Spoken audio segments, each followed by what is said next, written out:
Time dilation is a special relativity phenomenon first observed by Albert Einstein. An object moving at speeds close to c, the speed of light, effectively slow down their own clock in relation to any object that is slow-moving or not in motion at all according to this equation. With c squared as the denominator, when c increases relative to the velocity of the observer, time effectively slows down for the traveler. Scientists did not think that it was possible for muons to be found on the surface of the Earth because they didn't believe that muons could travel from high above the Earth to the ground before decaying, considering their half-life is a mere 1.56 microsecond, nearly a millionth of a second.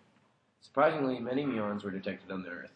After being created by the collision of cosmic rays with molecules in the atmosphere, muons move at a speed of 0.98 c, which is nearly the speed of light. The distance that muons had to travel and the speed at which they were moving did not change, but the muons still reached the ground. This was due to time dilation.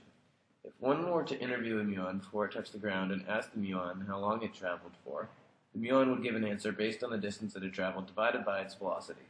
Because of the different reference frames, the muon would be correct in its answer, but scientists calculating the muon's time from Earth's reference frame are also correct. As scientists did this experiment, they realized that the muon's clock was slowing down because the muon was traveling at relativistic speeds. Moving muons should have a longer lifetime than resting ones because whenever an object moves at nearly the speed of light, the object's clock slows down. Another aspect of relativity that was researched was length contraction. The phenomenon says that when objects move at relativistic speeds, the object's length appears shortened from the observer in a stationary reference frame.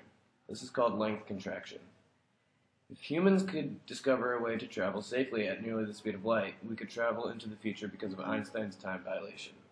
The twin returning to Earth after traveling at extremely high velocities in space comes back younger than his twin that was on Earth the entire time. This is because the space-traveling twin's clock slowed down while he was in space relative to the people back on Earth.